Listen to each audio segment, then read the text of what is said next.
Hi, you're watching Floyd Steinberg's YouTube channel. The Picotracker team has been busy working on their sequencer and in the process vastly expanded the MIDI capabilities. So today let's take a look at that on the Yamaha MU2000. And if you think that's interesting, please join me in this video. Here we go.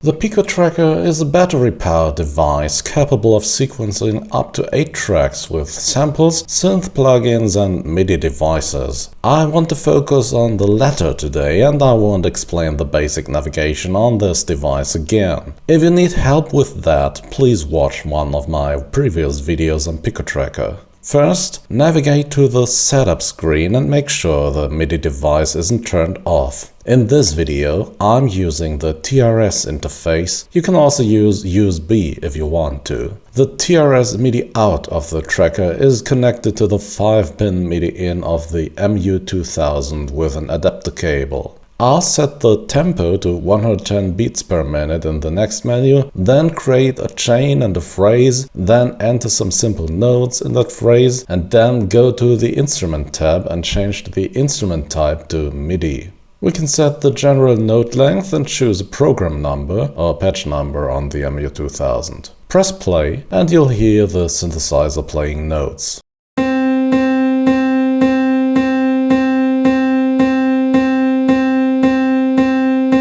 On the instrument screen, change the program number to select the bass patch. Unfortunately, you'll have to restart the sequence here to apply the changes. It would be nice if this could be changed on the fly.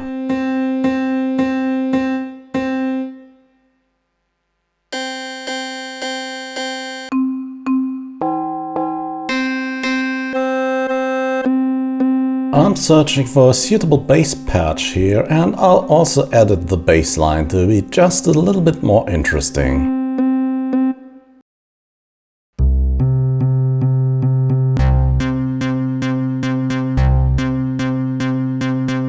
This synth bass will do. Perhaps I'll change the patch later, but first let's add some velocity information for a more expressive delivery of this line. Move the cursor to the second column, then hold the Enter key and press the right arrow until the top line shows MIDI velocity. Moving to the next column, you can enter the actual velocity value now. As usual, this changes the volume and the filter cutoff frequency of this general MIDI patch. I'll add this command to every note using different velocity values for each one.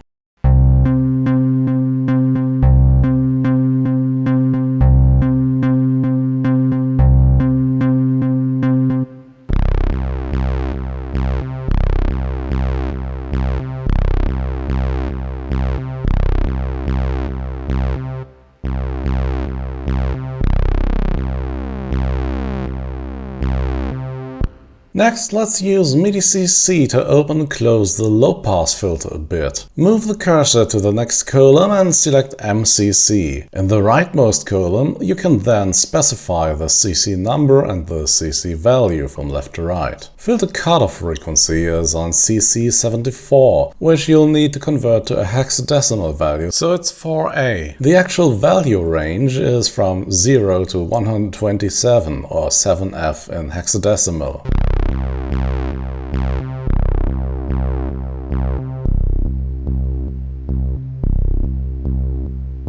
Right, let's add this to each note, which gives us this result.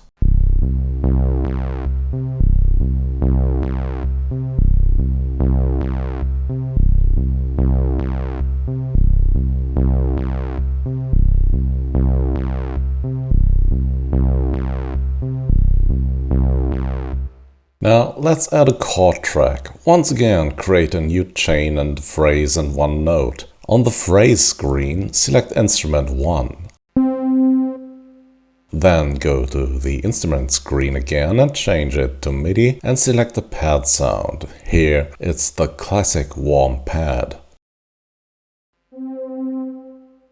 We'll also change the note length to around 60, so the pad plays continuously.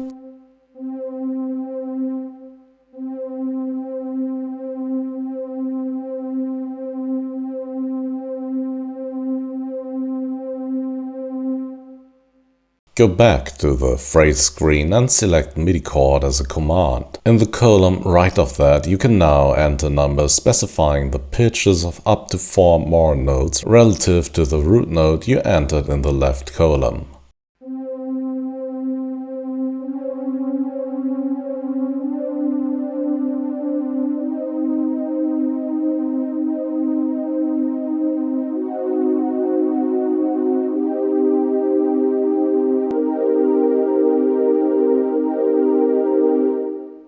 In the right column, let's add some more filter cutoff frequency controls for an interesting stepping effect.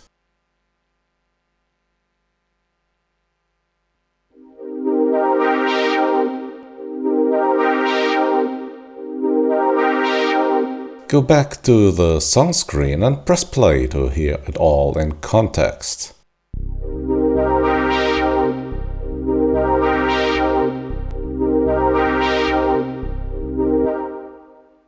The pad here is a bit loud, so let's adjust its volume on the instrument screen. Here's what we have so far.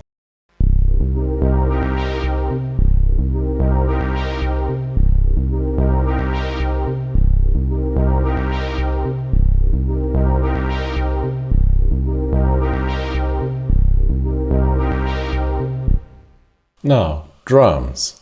On a general MIDI device, drums are on channel 10, so create yet another chain and phrase and a new MIDI instrument on channel 10.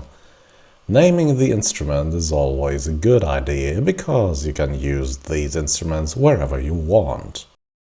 Now I can start laying down the drums.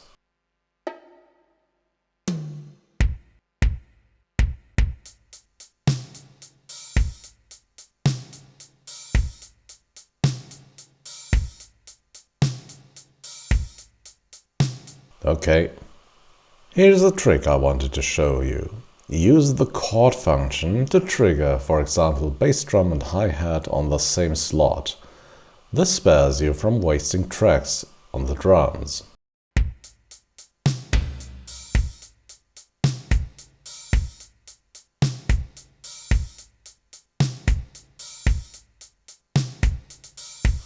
I'll use the groove template to add swing to this pattern.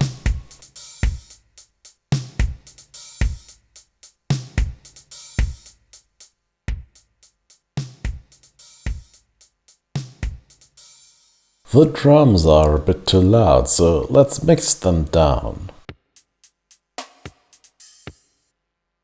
And here's what we've got so far.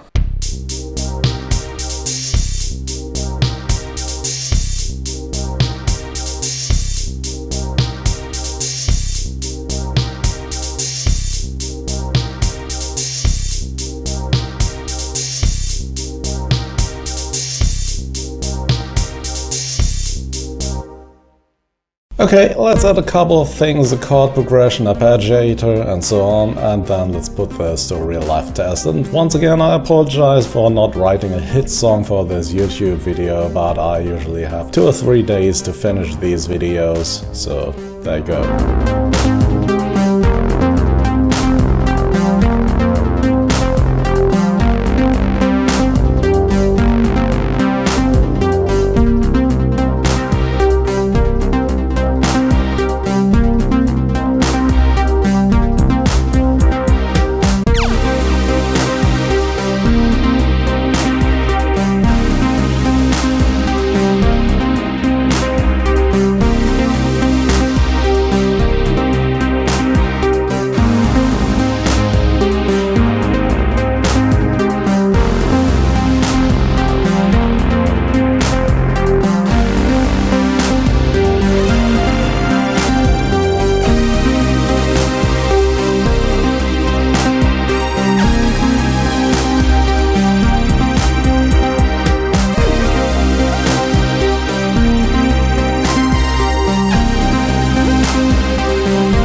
So is this a setup I can recommend?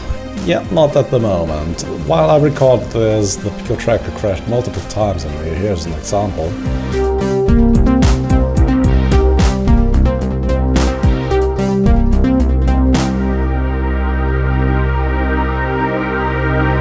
And many of the things the Picotracker can do with samples like arpeggiators and filter cutoff frequency changes and smooth transitions are not quite there yet in the MIDI implementation. While it's cool to be able to sequence other synthesizers, it's perhaps the best idea to wait just a bit for the next revision of this device, if you're planning to use it as a hardware sequencer specifically.